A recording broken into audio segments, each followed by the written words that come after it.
Hello दोस्तों, स्वागत है आप लोगों का अपने यूट्यूब परिवार अरुण अकेडमी में।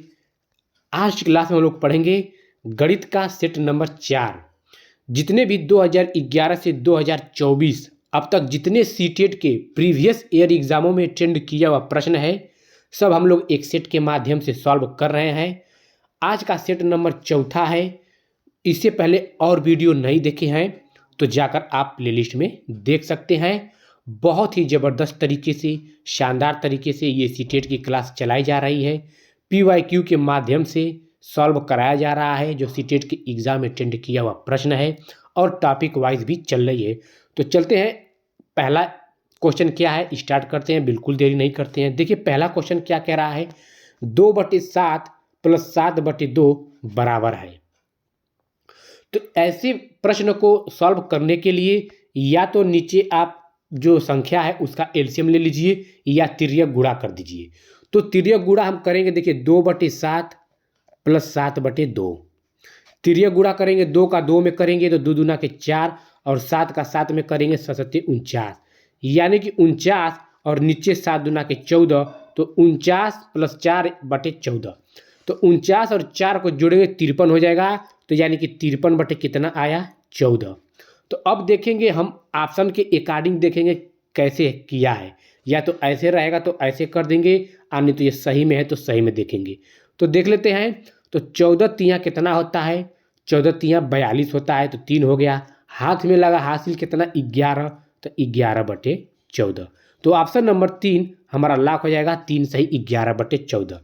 कैसे होता है, देखिए जब आप 53 में भाग देंगे 14 से, तो अगर कट जाता है तो ठीक, नहीं कटता है तो इससे कम वाली संख्या लेते हैं। तो देखिए 4 बेर में अगर काटेंगे 53 को, 14 चौक को 56, यानी कि 53 से ज़्यादा हो गया तो हम 3 बार जाएंगे। तो 14 तियाँ कितना होता है, 42 होता है। और 42 और 53 कितना ज़्यादा है, 42 से 11 ज़्यादा है, तो 11 बच गया, तो 11/14, यानी कि 3 सही, 11/14। ऑप्शन नंबर 3 हमारा राइट हो जाएगा। ये जितने प्रश्न लेकर आए हैं सब PYQ यानी कि प्रीवियस ईयर एग्जामों में अटेंड किया हुआ प्रश्न है। अपने मन से एक भी प्रश्न हम लेकर नहीं आए हैं। तो देखिए दूसरा क्वेश्चन क्या कह रहा है, निम्नलिखित में से किसमें संख्याएं अवरोही क्रम में व्यवस्थित है। तो यानी कौन सी संख्या है जो अवरोही क्रम में व्यवस्थित है। अवरोही क्रम उसे कहते हैं कि पहले सबसे बड़ा होता है, फिर उससे छोटा, देन उससे छोटा, देन उससे छोटा। यानी कि मान लीजिए कोई संख्या है, जैसे 4 है, 5 है, 10 है, 3 है। तो अवरोही क्रम में हम क्या करेंगे, पहले सबसे बड़ा लेंगे। तो इनमें सबसे बड़ा कौन सा है, 10 है, उसके बाद 5 है, उसके बाद 4 है, उसके बाद 3 है। तो ये हमारा क्या हो गया, अवरोही क्रम हो गया। आरोही क्रम क्या होता है, यानी कि आरोही पहले सबसे छोटा, फिर उससे बड़ा, ऐसे। जैसे कि इधर से आप देखेंगे, इधर से चलेंगे इधर से, तो ये आरोही है क्योंकि 3, 4, 5, 10। और इधर से चलेंगे आप तो ये अवरोही हो गया।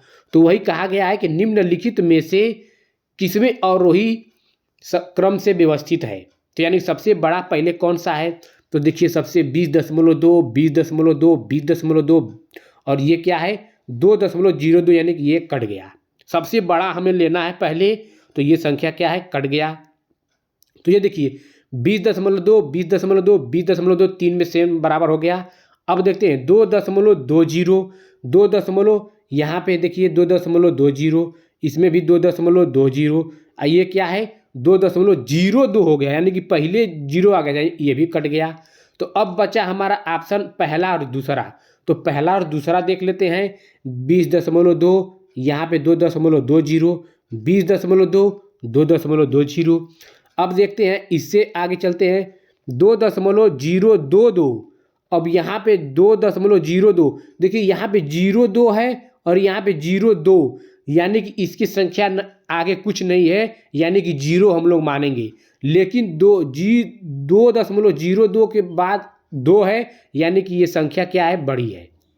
तो यानी कि कौन सा है, तो ऑप्शन नंबर पहला हमारा राइट हो जाएगा। आप लोग समझ गए होंगे कि पहले सबसे बड़ी, फिर उससे छोटी, फिर उससे छोटी। तो ऑप्शन नंबर ए हमारा राइट हो जाएगा। तो चलते हैं नेक्स्ट क्वेश्चन, देखिए क्या कह रहा है। देखिए 4, 5 और 6 के सबसे छोटे सार व गुणज और 5, 6 और 10 के सबसे छोटे सार्वगुणज में अंतर है। तो देखिए सबसे छोटा सार्वगुणज यानी कि लघुत्तम समापवर्तक जब छोटे से छोटा कहे तो आप एलसीएम निकालेंगे यानी कि लॉसो निकालेंगे, और जब महत्तम कहेगा बड़ा से बड़ा कहेगा तब आप मौसो निकालेंगे। तो यहाँ पे सबसे छोटे सार्वगुणज 4, 5, 6 का यानी कि 4, 5, 6 का लॉसो कितना होगा, और 5, 6, 10 के सबसे छोटे सार्वगुणज यानी कि इसका सबसे छोटा यानी कि 5, 6, 10 का लॉसो। तो जितना इसका लॉसो आएगा और इसका लॉसो, इन दोनों में अंतर हम लोग निकाल देंगे। तो चलते हैं देख लेते हैं 4, 5, 6 का लॉसो। देखिए 4, 5, 6 का लॉसो निकालेंगे तो पहले सबसे 2 से काटेंगे, 2 दूनी के 4, ये 5, ये 2 तिहाई 6। तो अब संख्या देखिए सब में क्या है, अलग अलग हो गया, अलग अलग हो गया ना, तो आप गुणा कर दीजिए, क्योंकि एक बार 2 से कटेगा, एक बार 5 से कटेगा, एक बार 3 कटेगा। तो 2 पचे 10, 10 तिहाई 30 और ये 30 दूना के 60, यानी कि हमारा इसका जो लॉस है 60 आ गया। माइंड में याद रखिए इसका 60 आ गया। अब इसका लॉस निकालेंगे, जितना आएगा तो उन दोनों को घटा देंगे। तो 5, 6, 10 का देख लेते हैं, 5, 6, 10 का लॉस। पहले सबसे छोटी संख्या से काटिए 2 से, तो ये कटेगा नहीं तो 5 उचट जाएगा। 2 तिहाई 6, 2 पचे 10। अब उसके बाद से देखिए 3 से काटेंगे, 3 से काटेंगे, 5 से काटेंगे, दोनों कट जाएगा। देखिए ये और ये 3 बच गया और ये 1, फिर 3 से, यानी कि 5 दूना के 10 और 10 तिहाई 30 आ गया। तो 5, 6, 10 का लॉसक कितना हो गया, 30 हो गया, और इसका कितना आया है 60। तो 60 और 30 का अंतर कितना होगा, तो यही हमारा 60 और 30 का अंतर 30 होगा। तो ऑप्शन नंबर पहला हमारा क्या हो जाएगा, राइट हो जाएगा। ऐसा ही क्वेश्चन करना है, कुछ नहीं, ये सब PYQ, ये सब PYQ में पूछा हुआ है प्रीवियस एग्जामों में। ये अपने मन से एक भी प्रश्न हम लेकर नहीं आए हैं, बस 2-4 प्रैक्टिस सेट कर लीजिए और टॉपिक हम जितने पढ़ा रहे हैं पढ़ लीजिए। देखिए आप सीटेट के एग्जाम में अच्छे नंबर पाएंगे। तो नेक्स्ट क्वेश्चन क्या कह रहा है, देखिए अंकों वाली संख्या। देखिए यहाँ पे क्या होगी, 5 मिस हो गया है, यहाँ 5 कर लीजिए। तो 5 अंकों वाली सबसे छोटी संख्या और 3 अंकों वाली सबसे बड़ी संख्या का अंतर क्या है। देखिए 5 की जगह कुछ भी रख सकते हैं, 4, 6, 7, तो 5 रख लीजिए, क्योंकि यहाँ पे मिसप्रिंट हो गया है। टाइप वाले राइटर क्या है, इसको छोड़ दिए। यहाँ पे जो PYQ में क्वेश्चन ये अटेंड किया हुआ है, यहाँ पे 5 है, पूछा है उसमें। तो 5 अंकों वाली सबसे छोटी संख्या और 3 अंकों वाली सबसे बड़ी संख्या। तो 5 अंकों वाली सबसे छोटी संख्या कौन सी होगी, यानी कि 1 हो गया, और 4 जीरो बढ़ा दीजिए, 1, 2, 3, 4, ये क्या हो गया, 5 अंकों वाली सबसे छोटी संख्या हो गई। अब 3 अंकों की सबसे बड़ी संख्या 1, 2, 3। तो 3 अंकों की सबसे बड़ी संख्या देखिए 999 होता है। अब देखिए, और 5 अंकों की सबसे छोटी संख्या, अब इससे एक घटाएंगे तो 9999, 4 अंक हो जाएगा। तो सबसे छोटी संख्या 5 अंकों की यही है, 10,000।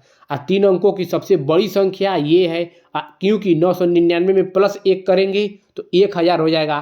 तो जब 1000 हो जाएगा तो क्या होगा, वो 4 अंक हो जाएगा। तो 3 अंक की पूछा है बड़ी संख्या, तो 999, और 5 अंकों की सबसे छोटी संख्या 10,000 हो गया।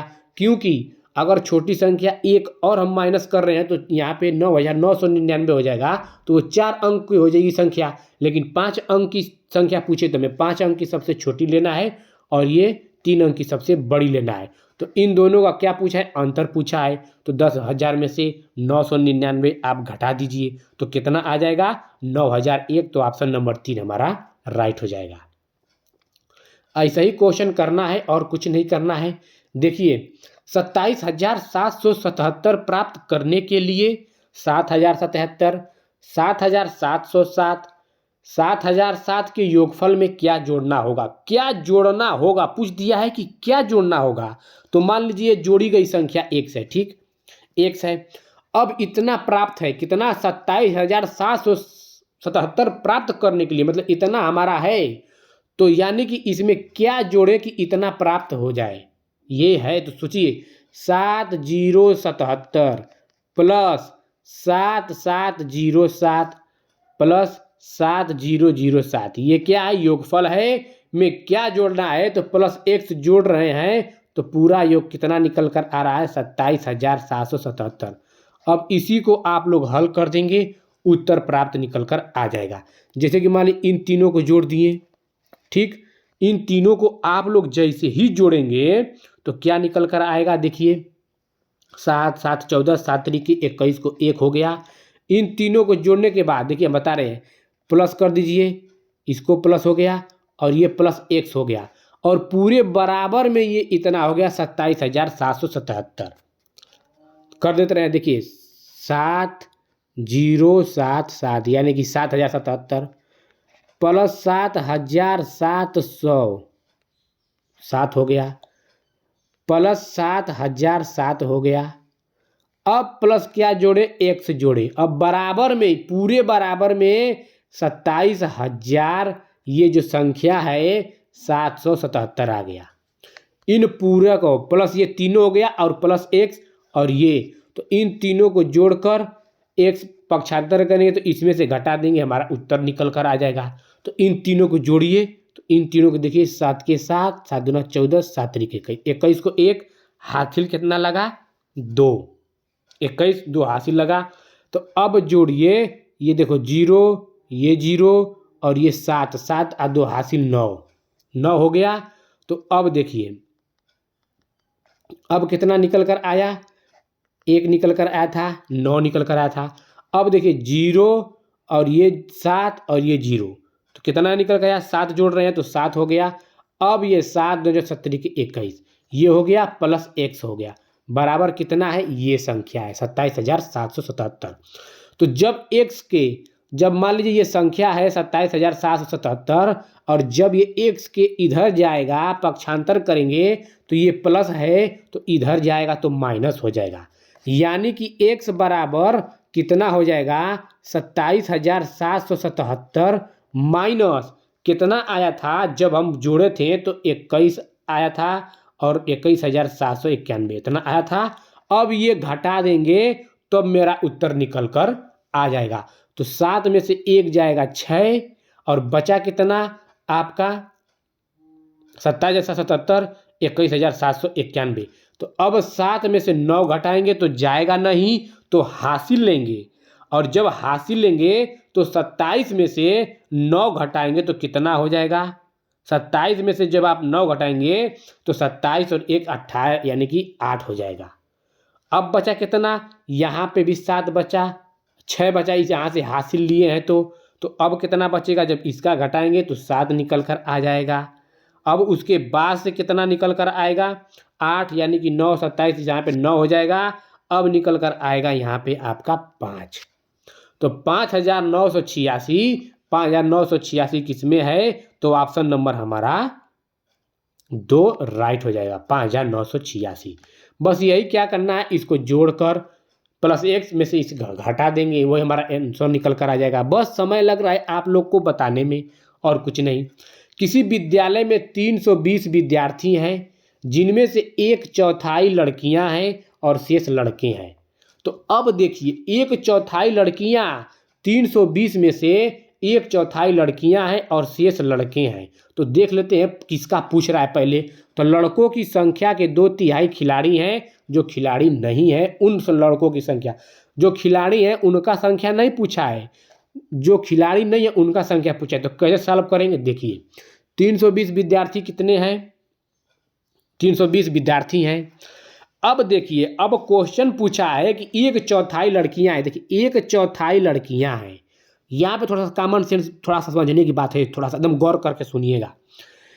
4 में से 1 यानी कि 4 में से 1 कितने, मान लीजिए 1 है लड़कियां यानी कि 1/4, तो 4 में से 1 तो बचा कितना, 4 में से 1 तो यहाँ पे लिख गया है, तो 4 में से 1 यहाँ पे है तो बचा कितना, 4 में से 3 बचा ना, तो 3/4। देखिए 1/4 कितना, लड़कों की संख्या, लड़कियां 1/4 हैं तो 3/4 कितने हो जाएंगे, शेष लड़के। देखिए क्वेश्चन पूछा है कि 1/4 लड़कियां यानी कि 1/4 लड़कियां हैं और शेष लड़के हैं, तो शेष कितने बचेंगे। जब 1/4, 4 में 1 है यहाँ पे, तो यहाँ पे 4 में बचेगा कितना, 3 बचेगा ना। जब यहाँ पे 4 में से 1 है तो बचा कितना, 4 में से 3, तो 3/4 कितने हो जाएंगे, लड़के हो जाएंगे। क्योंकि दिया है कि 1/4 लड़कियां तो शेष लड़के 3/4 हो गए, क्योंकि 1/4 तो यहाँ पे है, तो 4 में से 1 गया तो 1 3 बचा, तो 3/4 हो गया। अब देखिए 3/4 हो गए, तो देखिए 320, अब काटिए 320, क्योंकि टोटल कितने विद्यार्थी हैं, 320 हैं, तो 320 में से 1/4, तो जैसे 320 गुणे 1/4 करेंगे तो लड़कियां निकल कर आ जाएंगी, और 3/4 गुणे कुल विद्यार्थी 320 करेंगे तो लड़के निकल कर आ जाएंगे। तो काटिए 4 8 32, 0 8 3 24, यानी कि 240 कितने हो गए, 240 हमारे लड़के हो गए, 240 लड़के हो गए। और 320 में से 240 लड़के, तो कितने लड़कियां हो जाएंगी, तो लड़कियां हो जाएंगी 60 20 80। तो हमें लड़कियों का नहीं पूछा है, लड़कों से बस पूछा है। तो लड़कों की संख्या के 2/3 खिलाड़ी, यानी कि इन लड़कों का संख्या 240 हो गया।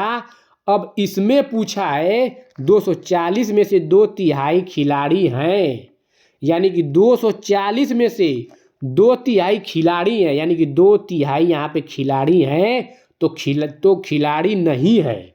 तो अब देखिए 2/3 खिलाड़ी हैं, तो 3 में से 2 खिलाड़ी हो गया, तो बचा कितना, खिलाड़ी तो नहीं कितना है, तो 1/3, क्योंकि 3 में से 2 यहाँ पे हो गया, तो 3 में से 2 जाएगा तो 1 ही न बचेगा, तो 1/3 खिलाड़ी नहीं है। थोड़ा सा कॉमन सेंस यूज करिए।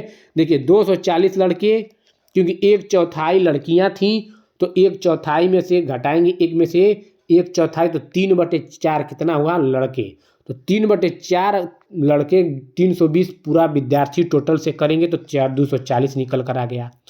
और जब 240 निकल कर आ गया, तो अब पूछ रहा है कि लड़कों की संख्या के, लड़कों की संख्या 240 है, हम लड़की की संख्या नहीं लेंगे, जो 80 है उसको छोड़ देंगे, सिर्फ लड़कों की संख्या लेंगे। तो लड़कों की संख्या के 2/3 खिलाड़ी हैं, ठीक, 2/3 खिलाड़ी हैं। तो जो खिलाड़ी नहीं है उन लड़कों की संख्या ज्ञात कीजिए। तो नहीं है तो 2/3 खिलाड़ी हैं, और नहीं है तो 1/3, ये 1 ही तिहाई न बचेंगे। 3 में से 2 जब लड़के हैं खिलाड़ी हैं, तो 3 में से 1/3 नहीं है, तो अब इसका 1/3 कर दीजिए। तो 1/3 की संख्या न पूछ रहा है, तो 1/3 की संख्या पूछेगा, तो 3 8 24, यानी कि 0 कितना हो गया, 80 हो गया, हमारा राइट आंसर हो जाएगा। या ऐसे भी निकाल लीजिए, 240 कितने आए थे, लड़के आए थे, तो 2/3 खिलाड़ी हैं, तो इसका 2/3 कर दीजिए, 2/3 कर देंगे, 3 3 6 24 60, और 6 दूना के 12, 120। तो 120 कितना है, खिलाड़ी हैं, किसमें से, 240 में से 120 खिलाड़ी हैं, तो घटा दीजिए, 4 में से 2 जाए 2, यानी कि कितना निकल कर आया, 240 ही आया था ना दोस्तों, हाँ 240 आया था। तो 2/3 खिलाड़ी है, तो यहाँ पे 8 तरीके 8 बेर में कटेगा, तो 8 दूना के 16, 160, 160 निकल कर आ गया खिलाड़ी। तो 240 में से जब 160 घटाएंगे तो 80 ना आएगा, तो हमारा क्या हो जाएगा, पहला राइट हो जाएगा। बस आप लोग को समझा रहे हैं कि ऐसे समझाएं कि आप लोग को समझ में आ जाए, क्योंकि आप लोग हर एक प्रश्न को मोए मोए बना देंगे। तो 7वां क्वेश्चन क्या कह रहा है, एक बाल्टी के 2/7 भाग में पानी है, क्या 2/7 भाग में पानी है, बाल्टी के ऊपर तक पानी से भरने के लिए 15 लीटर पानी की और आवश्यकता है, तो बाल्टी की धारिता क्या है। देखिए ये बाल्टी है, ठीक, ये बाल्टी है, मान लीजिए ये बाल्टी है। अब देखिए यहां तक पानी भरा है, ठीक, यहां तक पानी भरा है, कितना, 2/7 भाग। अब देखिए थोड़ा सा बस कॉमन सेंस यूज करना है, आपको समझ में आ जाएगा। तो 2/7 भाग में पानी है, अब बाल्टी के ऊपर तक से भरने के लिए 15 लीटर पानी की और आवश्यकता होगी। तो अब देखिए यहां तक तो पानी भरा है, ठीक, और जो ये खाली है, ये खाली है, इसको भरने के लिए और 15 लीटर पानी की आवश्यकता होगी।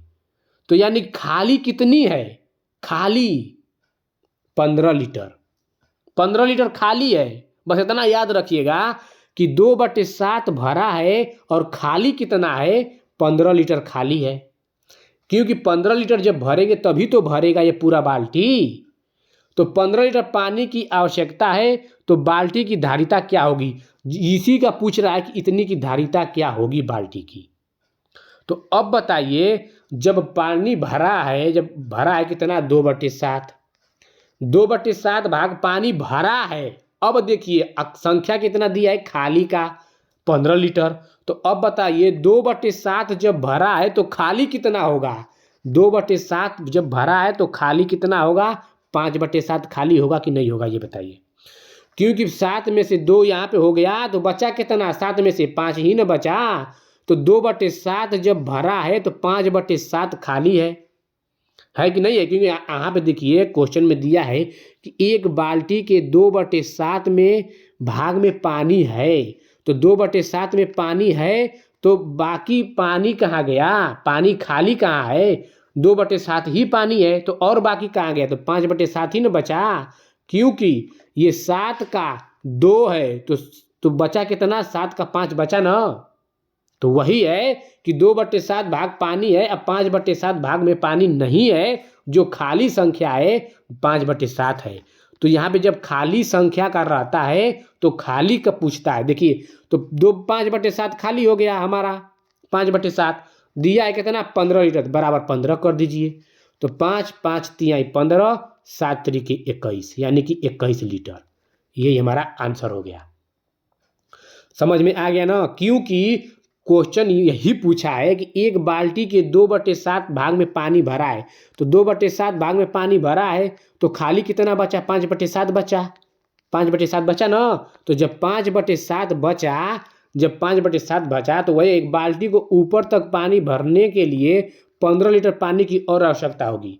यानी कि जो ऊपर का ये बाल्टी का जो ऊपर वाला भाग खाली था वही खाली है 15 लीटर की और चाहिए। तो खाली का मान जब दे दिया है तो यहाँ पे खाली कितना है? 15, 5/7 है तो इसी का मान तो दिया है। तो 5 तिहाई 15, 7 तरीके 21, यही हमारा 21 लीटर हो जाएगा, आंसर हो जाएगा। बस यही तो करना है। तो ऑप्शन नंबर ए पहला लाख हो जाएगा। नेक्स्ट क्वेश्चन देखिए, एक रेलगाड़ी स्टेशन ए से 17:40 यानी कि कितने बजे चलती है तथा स्टेशन बी पर उसी दिन 22:15 बजे पहुंचती है।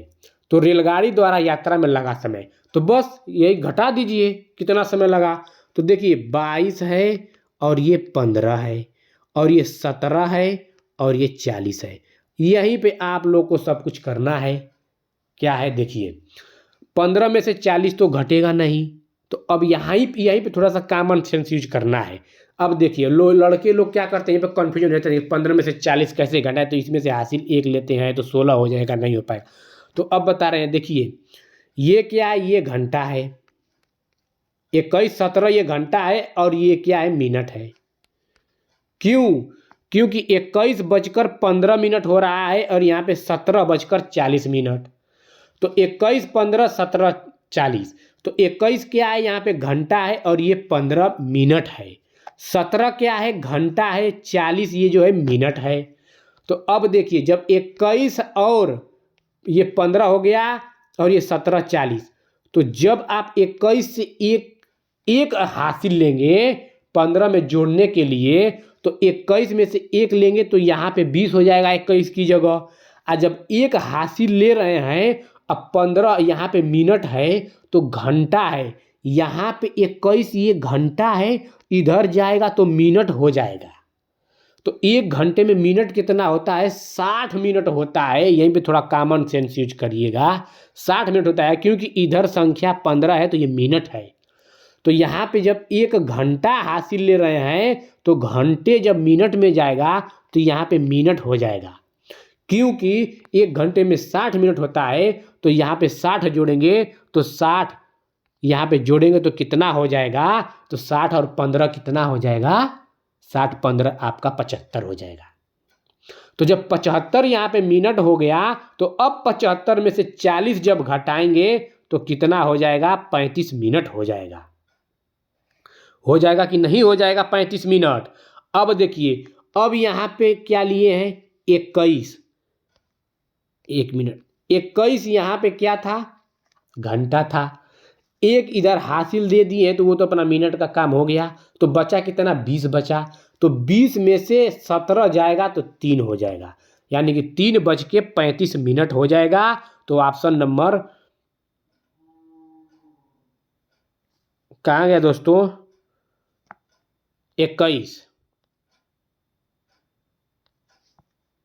एक मिनट, ये थोड़ा, हाँ दोस्तों कोई बात नहीं। देखिए यहाँ पे 22 है तो हम 21 लिख रहे थे, तो वही बात हो गया।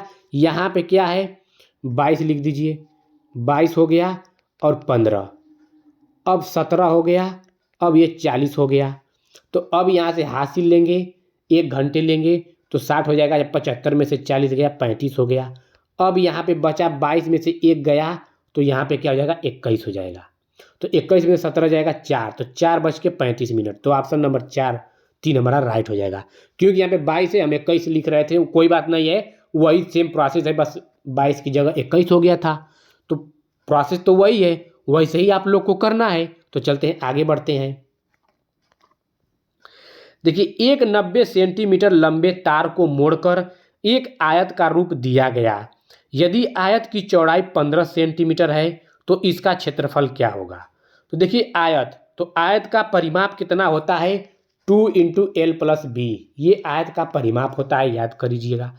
तो परिमाप यानी कि 90 सेंटीमीटर लंबे तार को मोड़कर एक आयत का रूप दिया गया। अब देखिए ये पूरा है, ये आयत है। अब इसको पूरा रूप आप जब बना देंगे आयत का, जब पूरा घूम रहा है एक तार, तो ये सब परिमापे ना इसका हो गया। मान लीजिए पूरा घुमा दिए, वृत्त में घुमाएंगे तो वृत्त का परिमाप हो जाएगा, वर्ग में घुमाएंगे तो वर्ग का परिमाप हो जाएगा, आयत में घुमा रहे हैं तो आयत का परिमाप हो गया। तो आयत का परिमाप 2 × L+B होता है। तो ये दिया कितना है, 90, बराबर 90 हो गया।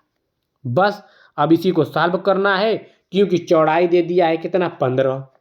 तो यहाँ पे देखिए 2L+B बराबर कितना है, 90 है। ठीक, ये 2 से 2 काट दीजिए, पहले ही 45 हो गया। अब L+B, तो B का मान दिया है 15, तो यहाँ पे L+B की जगह 15 रख दीजिए, बराबर 45। अब यहाँ पे 15 है और 45, जब पक्षांतर करेंगे तो ये 15 45 में से घटेगा तो L का मान कितना आ जाएगा, 45 में से 15 जाए 30। L का मान 30 आ गया, कितना, लंबाई 30 आ गया, चौड़ाई यहाँ पे दिया है, यानी कि B बराबर चौड़ाई दिया है 15। तो अब यही तो दिया है कि क्षेत्रफल, इसका क्षेत्रफल, तो आयत का क्षेत्रफल क्या होता है, लंबाई गुणे चौड़ाई होता है। तो ये 15 × 45 यानी कि 450 सेंटीमीटर स्क्वायर। क्योंकि L का मान 30 आया है और B का मान जब 15 दिया है, तो आयत का क्षेत्रफल होता है लंबाई गुणे चौड़ाई, तो बराबर 15 × 30। जब 15 × 30 गुणा करेंगे तो 450 सेंटीमीटर स्क्वायर, यही हमारा ऑप्शन नंबर 2 राइट हो जाएगा। नेक्स्ट क्वेश्चन देखिए क्या कह रहा है, 4 और 2/3 समकोणों में डिग्रियों की संख्या 395 से कितनी अधिक है।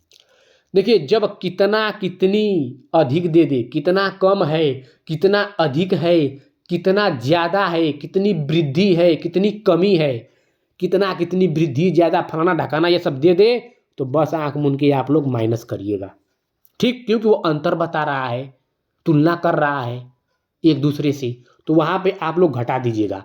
तो चलते हैं, देखिए इसको सॉल्व करने के बाद 395 में से दोनों का अंतर करना है। तो 395 छोड़ दीजिए, इसको आप हल कर लीजिए, बस इतना ही तो हल है, देखिए समझना है। तो 4 और 2/3 क्या हो गया, 4 रख लीजिए, 4 और 2/3 में समकोण में डिग्रियों की संख्या, तो 4 गुणे और 2/3 हो गया, 4 और 2/3, तो 4 गुणे 2/3 2/3। समकोण डिग्रियों की संख्या, यानी कि समकोण में डिग्री की संख्या कितनी होती है, 90 होती है। एक समकोण में कितने डिग्री का कोण बनता है, तो 90 डिग्री का। अब इसी को काट दीजिए, 3 से काटेंगे, 3 × 9 0 हो गया। अब देखिए 4 दूना के 8, अब 8/3 कितना होता है, 4 दूना के 8, 3 × 9 24 होता है।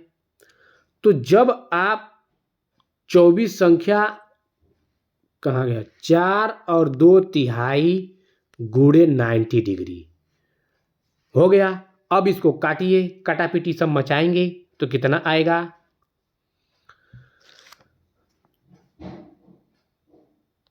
रुकिए दोस्तों, ऐसे देखिए दोस्तों, यहाँ पे एक थोड़ा सा समझने की बात है। देखिए 4 का 2/3, 4 का 2/3 90 डिग्री अगर करते हैं तब यहाँ पे गुणा करते हैं, लेकिन दिया क्या है 4 और 2/3, यानी कि 4 और 2/3 ऐसे करेंगे तब 90 डिग्री एंगल रहेगा। तो पहले आप इसको सॉल्व करिए।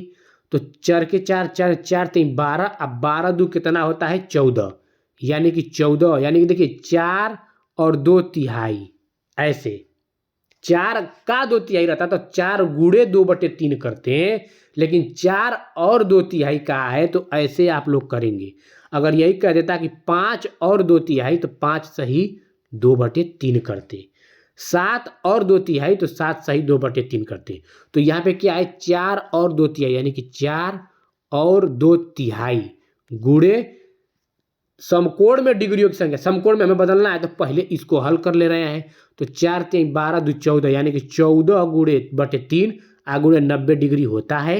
तो अब काटापीटी मचा दीजिए, 3 3 लिखे 9, ये 0 हो गया। अब 14 और 30 का गुणा कर दीजिए, तो 14 3 कितना होता है 42, और ये शून्य एक बढ़ गया, यानी कि 420 हो गया। तो जब 420 इसका आ गया और 395 जब घटाएंगे तो कितना आएगा, इसमें 20 हो गया, इसमें 5 हो गया, 20 5 25। तो ऑप्शन नंबर कहाँ है 4 हमारा राइट आंसर हो जाएगा। चलते हैं नेक्स्ट क्वेश्चन। देखिए नेक्स्ट क्वेश्चन क्या कह रहा है। देखिए निम्न गुणों वाली आकृति की पहचान कीजिए। पहला का इसकी 4 भुजाएं हैं, ठीक है। यह एक बंद आकृति है, ठीक है। इसकी सम्मुख भुजाएं बराबर और समांतर हैं, होती हैं। इसके सभी कोण 90 डिग्री हैं। देखिए सभी कोण 90 डिग्री हैं और एक बंद आकृति है, तो ये आयत या वर्ग दोनों हो सकते हैं, क्योंकि देखिए आयत है, ये आयत है और ये वर्ग है, ठीक। आयत और वर्ग, तो आयत के देखिए 4 भुजाएं होती हैं, वर्ग की भी 4 भुजाएं होती हैं, सत्य है। बंद आकृति है, ये भी बंद आकृति है, ये भी बंद आकृति है, ठीक है। अब आगे बढ़ते हैं। इसकी सम्मुख भुजाएं बराबर और समांतर होती हैं, सही बात है। आमने सामने की दोनों की भुजाएं बराबर होती हैं और क्या होती हैं, समांतर होती हैं, ठीक है। इसके सभी कोण 90 डिग्री होती हैं, ये भी 90 डिग्री, ये भी 90 डिग्री, मतलब ये भी 90 डिग्री। तो हम क्या है, तो ये आयत और वर्ग, आयत हो सकता है या वर्ग हो सकता है, कोई भी हो सकता है। तो ऑप्शन नंबर 3 हमारा राइट हो जाएगा। नेक्स्ट क्वेश्चन देखिए 25 विद्यार्थियों द्वारा गणित में प्राप्तांक नीचे दिए गए हैं, ठीक है। इतना दिया गया है, तो क्या कह रहा है 32 और 42 के बीच अंक प्राप्त करने वाले विद्यार्थियों की संख्या। तो मतलब इसी संख्या में से इस जो संख्या दिया है सब ये, तो इसी संख्या में से ढूंढना है आप लोग को कि 32 और 42 में ऐसी कितनी संख्या बीच में है। तो 32 और 42 में कितनी संख्या बीच में, इसके बीच में आएंगी, तो देख लेते हैं। देखिए 32 और 42 में, देखिए 32 और 42 के बीच में देखिए 36 आएगा, काट दिए। 16 क्या है 32 से नीचे है, 45 क्या है 42 से ऊपर है, 47 क्या है 42 से ऊपर है, 30 क्या है 32 से नीचे है, 22 क्या है 32 से नीचे, 34 काट दीजिए, क्योंकि 32 42 के बीच में 34 भी आ रहा है, 35 भी आ रहा है, 39 भी आ रहा है, 40 भी आ रहा है, 37 भी आ रहा है, 28 नहीं आ रहा है, 32 से छोटा है, 47 42 से ऊपर है, ये भी नहीं आएगा। 31 क्या है 31 32 से छोटा, ये नहीं, 33 आएगा, 38 आएगा। 42 को नहीं लेंगे क्योंकि पूछा है कि 32 और 42 के बीच अंक, तो बीच अंक लेना है हमें। 42 44 भी नहीं लेंगे, 49 भी, और एक 39 आ गया। 27 भी नहीं लेंगे, 40, हाँ 40 ले लेंगे, 35 भी ले लेंगे, 43 क्या है 42 से ऊपर है, और एक 33। तो गिन लीजिए कितना हुआ। देखिए एक यहाँ से चेंज कर दे रहे हैं, देखिए 1 2 3 4 5 6 7 8 9 10 11 12, तो संख्या 12 ऑप्शन नंबर 2 राइट हो जाएगा। नेक्स्ट क्वेश्चन देखिए क्या कह रहा है। निम्न तालिका एक विक्रेता द्वारा 6 दिनों में बेचे गए कंप्यूटरों की संख्या को प्रदर्शित करें।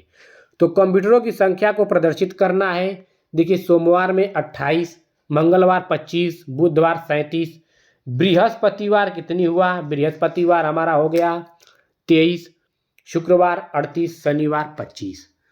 तो शनिवार जब 25 हो गया तो अब देखते हैं क्या कह रहा है। सोमवार, बुधवार और शनिवार को विक्रेता द्वारा बेचे गए कंप्यूटरों की कुल संख्या तथा मंगलवार, बृहस्पतिवार, शुक्रवार को बेचे गए कंप्यूटर की कुल संख्या में अंतर। तो यानी कि जो कहा है उनका जोड़कर इन दोनों में अंतर निकाल लेंगे, वही हमारा उत्तर हो जाएगा। देखिए सोमवार, बुधवार, शनिवार, ठीक, सोमवार, बुधवार, शनिवार कहाँ है, सोमवार, अब बुधवार और शनिवार, इनको जोड़ लीजिए। सोमवार 28 और 27 बुधवार, 37 बुधवार और 25 हो गया आपका शनिवार। तो इनको जोड़ेंगे तो इनका जोड़ कितना निकल कर आएगा, इनका तीनों का जोड़ निकल कर आएगा 28, 37, 25, यानी कि 8, 7, 15, 15, 5, 15, 5, 20 को 0 हाथ में लगा 2 हासिल। तो 2, 2, 4, 3, 7, 2, 9, 3, 12, 2, 17, 2 कितना हो गया 9, यानी कि 90। इनका आ गया 90। अब चलते हैं देखते हैं इनका मंगलवार, बृहस्पतिवार, शुक्रवार। तो मंगलवार का कितना है 25 है मंगलवार। अब कितना है बृहस्पतिवार का 23 है। अब शुक्रवार का 38 है। तो 25, 23 और 38 को जोड़ेंगे तो इनका निकल कर आएगा 86। अब इन दोनों का अंतर दिया है कि कितना होगा, तो इन दोनों का अंतर कितना निकल कर आया 4। तो देखेंगे 4 किस ऑप्शन में है, देख लेते हैं। तो 4 ऑप्शन नंबर 2 में है, तो यही हमारा राइट हो जाएगा। बस यही तो कोना है और कुछ नहीं है दोस्तों। अब देखिए पैडागोजी आता है। निम्न पैटर्न का अवलोकन कीजिए। देखिए निम्न पैटर्न का अवलोकन कीजिए, देख लेते हैं। देखिए 1 बराबर 1, 3 + 5 बराबर 8, 7 + 9 + 11 27, 13 + 15 17 + 19 14 64। तो इस पैटर्न से हमें यह पता चलता है कि अगली पंक्ति के दाएं पक्ष में संख्या क्या होगी। तो इस पैटर्न को देखने से हमें यह अंदाजा लगा कि देखिए 1 बराबर 1 आ गया, ठीक। तो 1 से आगे वाली संख्या विषम संख्या ले रहा है, तो आगे वाली संख्या पहले 1 लिया। देखिए पहले इसमें 1 है, फिर 2 संख्या है, फिर 3 है, फिर 4 है, तो अगली 5 होगा। देखिए 1 है, 3, 5, 2 है, 7, 9, 11 3 है, 13, 15, 17, 19 4 है। 1 है, इसमें 2 है, इसमें 3 है, इसमें 4 है। तो नेक्स्ट हमें पंक्ति पूछ रहा है तो 5 संख्या लेंगे। तो 5 संख्या लेंगे तो कहाँ से लेंगे, देखिए इससे 1 से आगे 3 है तो 3 से स्टार्ट किया है, 5 पे ख़त्म किया है। तो 5 से आगे संख्या 7 है, 7, 2, 9, 11, 11 तक ख़त्म किया है। अब यहाँ से 13 लिया है तो 19, अब 19 के आगे क्या है 21 + 23, क्योंकि 5 लेना है 23, फिर 25, फिर +27 + 29, क्योंकि विषम संख्या ले रहा है और हमें क्योंकि 4 तक तो यहाँ तक लिया है तो हमें 5 लेना पड़ेगा इससे आगे। तो 21, 23, 25, 27, 29 इन सबको जोड़ेंगे तो आएगा 125। तो ऑप्शन नंबर 3 हमारा राइट हो जाएगा। नेक्स्ट क्वेश्चन देखिए क्या है। एक बच्चा योग और घटाव के प्रश्न निम्नलिखित प्रकार से करता है। 6 - 3 = 4, तो 6 + 4 = 10, और फिर क्या होता है कि 2 + 7 = 9, 9 - 7 = 3। तो उपयुक्त परिस्थितियों में बच्चा निम्नलिखित में से किन अवधारणाओं का गलत तरीके से अनुप्रयोग कर रहा है। तो ऐसे प्रश्न को हल करने के लिए जो बच्चे होते हैं ये पश्चगामी या पश्च गिनती से क्या होते हैं, इससे संबंधित होते हैं। तो ऑप्शन नंबर 3 हमारा राइट हो जाएगा, क्योंकि ये घटाव प्रक्रिया ही इनसे क्या होती है, ये निम्नलिखित तरीके से कर पाते हैं पश्चगामी और पश्च गिनती का। क्योंकि इसमें बच्चे की गलत अवधारणाएं यही बनती है जिसे पीछे से गिनना अर्थात बड़ी संख्या में से छोटी संख्या को पीछे गिनकर पश्चगामी या पश्च गिनती कहलाती है। चलते हैं नेक्स्ट क्वेश्चन। देखिए निम्नलिखित में से कौन सा गणित में आकलन के सबसे कम प्रासंगिक है। तो सबसे कम प्रासंगिक पूछ रहा है, तो देख लेते हैं। गणितीय दक्षता के पृथक संगठकों का परीक्षण कीजिए, बजाय उसके महत्वपूर्ण। देखिए जहाँ पृथक्करण आ गया ना तो ऑप्शन निगेटिव हो गया। हम कई बार बताए हैं कि जिस ऑप्शन में पृथक्करण की बात आ जाए मानकीकृत की बात आ जाए, और जिस ऑप्शन में याद करने की बात आ जाए, जिस ऑप्शन में रट्टा मारने की बात आ जाए, जिस ऑप्शन में रोजगार की बात आ जाए, ये सब क्या है? तुलना उलना करने की बात, सब वो ऑप्शन ही गलत हो जाएगा। तो यहाँ प्रासंगिक कम है, यानी कि निगेटिव पूछा है, तो यही हमारा हो जाएगा। और बाकी देखिए पॉजिटिव सब सत्य है, क्योंकि जो महत्वपूर्ण हो उसे मापिए, बिल्कुल सही है। उसे नहीं जो मापने में सरल हो। गणितीय समझ के आकलन में खुले सिरे वाले प्रश्न होते हैं, पॉजिटिव। आकलन को शिक्षक और अधिगमकर्ताओं की प्रतिपुष्टि पर, बिल्कुल ये हमारा सत्य है तीनों, लेकिन हमें गलत का गलत खोजना था, तो ऑप्शन नंबर पहला राइट हो जाएगा। नेक्स्ट क्वेश्चन देखिए क्या कह रहा है। प्राथमिक स्तर पर गणित शिक्षण हेतु गणितीय खेल के उपयोग का कौन सा सबसे अच्छा उदाहरण है? तो कौन सा सबसे अच्छा उदाहरण है देख लेते हैं। बच्चों को संख्या या अंक लिखते हुए कुछ खिलौने देकर स्वयं खेलने की अनुमति देना। ठीक है, सत्य है, लेकिन सबसे अच्छा पूछा है। तो अवधारणाओं के निर्माण हेतु शिक्षक या शिक्षिका प्रतिदिन की पाठ योजना गणितीय पहेलियों और आकृतियों, पत्थरों, डंडियों जैसे सामग्रियों का उपयोग करते हुए गणितीय खेलों को सम्मिलित करती है। बिल्कुल हमारा ये भी सत्य है, ये तो बहुत ज़्यादा पॉजिटिव है। देखते हैं आगे। शिक्षक या शिक्षिका खेल के मैदान में गणित का शिक्षण कर रही हैं, ठीक है, लेकिन इससे ज़्यादा नहीं है दूसरा ऑप्शन से। बच्चों को वीडियो गेम खिलाना, सिखाना, गणितीय चिंतन करना, बढ़ावा देना, ठीक है, लेकिन ऑप्शन नंबर हमारा 2 जो है बहुत बेस्ट है। क्योंकि अगर अनेक प्रकार के जैसे आकृतियों दिया जा रहा है, पहेलियाँ दिया जा रहा है, पत्थर डंडियों को दिया जा रहा है, अनेक प्रकार की सामग्री उपयोग करके दिया जा रहा है, और सबसे बड़ी बात इसमें क्या है कि प्रतिदिन की पाठ योजना, यानी कि जहाँ दैनिक दिनचर्या की बात आ जाए, प्रतिदिन की बात आ जाए, वो ऑप्शन भर भर के पॉजिटिव होता है। तो ऑप्शन नंबर 2 हमारा राइट हो जाएगा। चलते हैं नेक्स्ट क्वेश्चन देखिए। प्राथमिक स्तर पर गणित की पाठ्य पुस्तक में अनिवार्यता से यह अवसर उपलब्ध होने चाहिए। तो यह अवसर उपलब्ध होने चाहिए। एक प्रश्न में कई जटिल अवधारणाओं को समाकलन कर होना, अभ्यास के लिए बहुत सारे प्रश्न देना, गणित में संदर्भात्मक समझ, बिल्कुल संदर्भात्मक, जहाँ संदर्भ निकल कर आ गया वो हमारा क्या होता है, राइट हो जाएगा।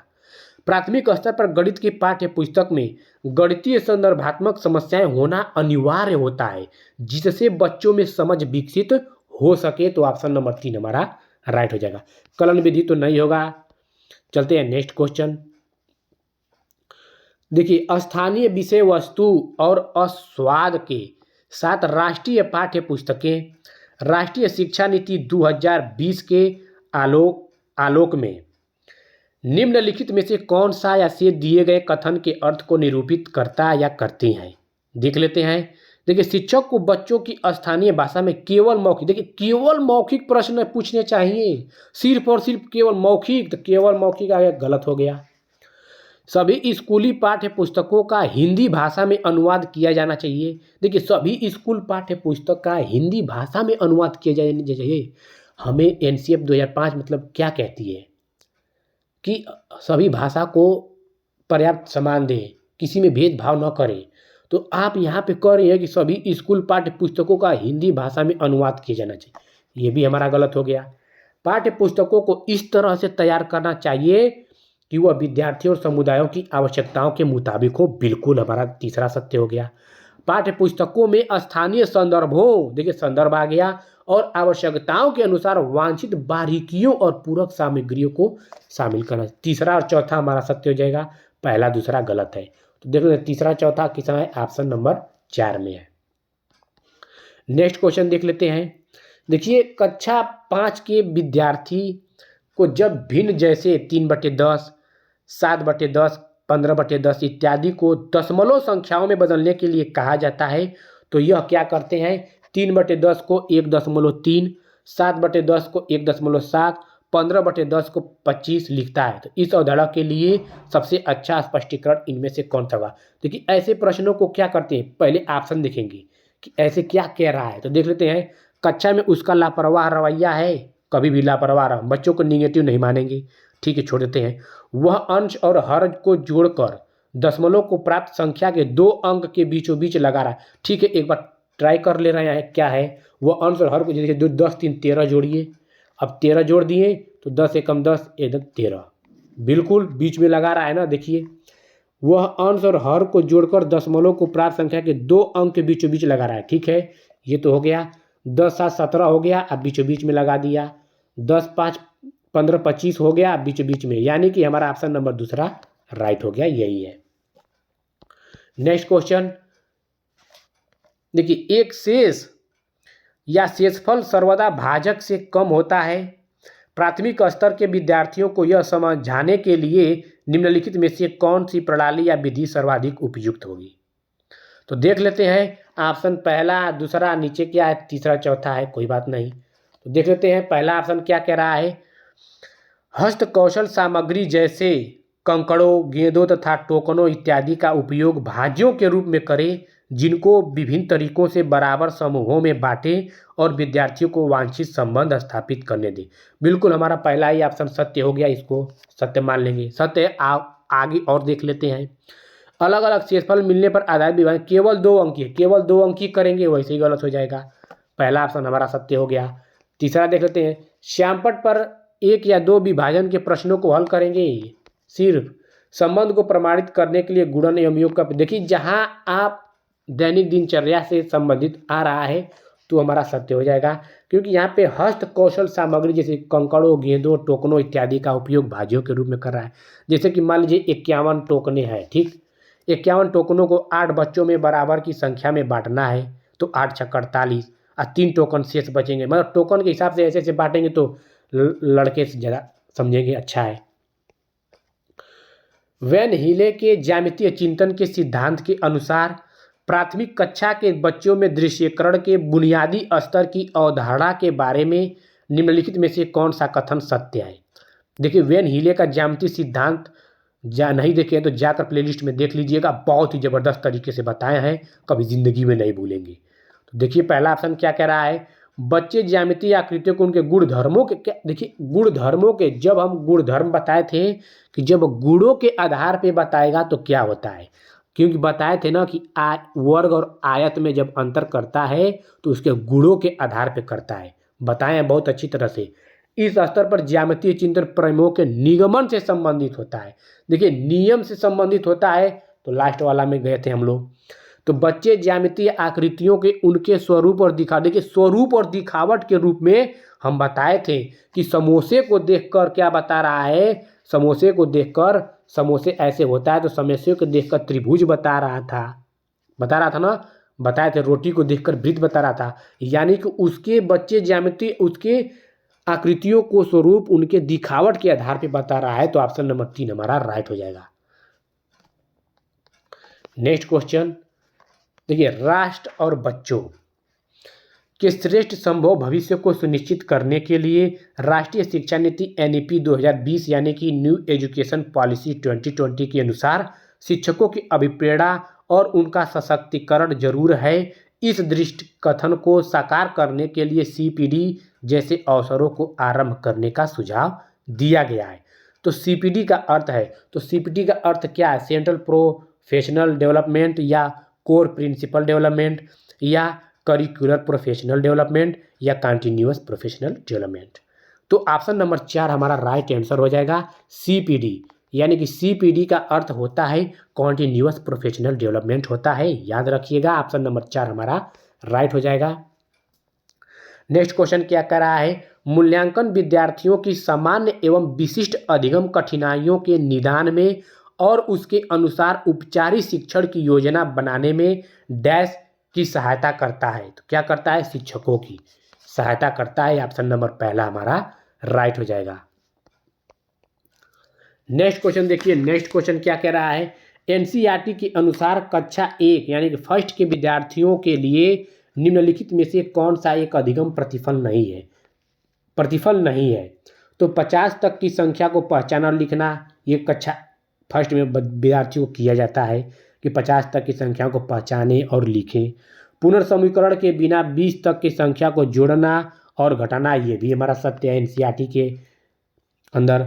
जोड़ की अवधारणा को गुणन तक विस्तारित, देखिए जोड़ की अवधारणा गुणन तक विस्तारित कर देंगे, यही गलत का गलत खो जाए तो हमारा 3 ही राइट हो जाएगा, लाख कर देंगे। नेक्स्ट क्वेश्चन दोस्तों, अगर ये टॉपिक आप लोग को अच्छा लगा है तो कमेंट बॉक्स में कमेंट करके ज़रूर बताइए कि आप लोग को ये टॉपिक कैसे लगा है। तो आप टॉपिक वाइज भी पढ़ सकते हैं, प्लेलिस्ट बना दिया हूँ और ये PY भी आप लोग को सॉल्व कराया जा रहा है, क्योंकि सीटेट के एग्ज़ाम में देखिए PYQ जब तक सॉल्व नहीं करेंगे तब तक समझ में आप लोग को नहीं आएगा। तो नेक्स्ट क्वेश्चन क्या कह रहा है, कक्षा 5 के शिक्षक श्री जोसेफ ने भिन्न को दर्शाने के लिए एक वृत्त का चित्र बनाने और उसे छायांकित करने का क्रियाकलाप दिया। श्री जोसेफ ब्रूनर के अधिगम सिद्धांत के किस मोड या प्रकार का उपयोग यहाँ कर रहे हैं? तो अमूर्त, दृश्यमापिता, अभिदिशन, इनएक्टिव या सांकेतिक। तो ऑप्शन नंबर दूसरा हम लोग लॉक कर देंगे, दृश्यमापिता यानी कि आइकॉनिक। चलते हैं नेक्स्ट क्वेश्चन पे। नेक्स्ट क्वेश्चन और आज का लास्ट क्वेश्चन है, निम्नलिखित में से कौन सा कथन सत्य नहीं है? यहाँ पे सत्य नहीं है, निगेटिव पूछा है। आकृतियों का परिमाप समान किंतु क्षेत्रफल भिन्न हो सकता है, बिल्कुल सत्य है। आकृतियों का क्षेत्रफल समान किंतु परिमाप भिन्न हो सकता है, बिल्कुल ये भी सत्य है। एक से अधिक आकृतियों का क्षेत्रफल समान हो सकता है, बिल्कुल। किसी आकृति के आयामों को जाने बिना उसके आयतन का अनुमान नहीं लगाया जा सकता है। देखिए यहाँ पे गलत है, क्योंकि आयामों से ही किसी ठोस आकृति का आयात ज्ञात होता है। किससे? आयामों से। तो यहाँ पे गलत हो गया, गलत का गलत खोजना था, तो ऑप्शन नंबर 4 लॉक कर देंगे। ठीक है दोस्तों, आप लोग का बहुत बहुत धन्यवाद। चैनल को सब्सक्राइब, लाइक, कमेंट कर दीजिए जिससे हमें मोटिवेट मिलता रहे। ठीक है दोस्तों, आप लोग का बहुत बहुत धन्यवाद।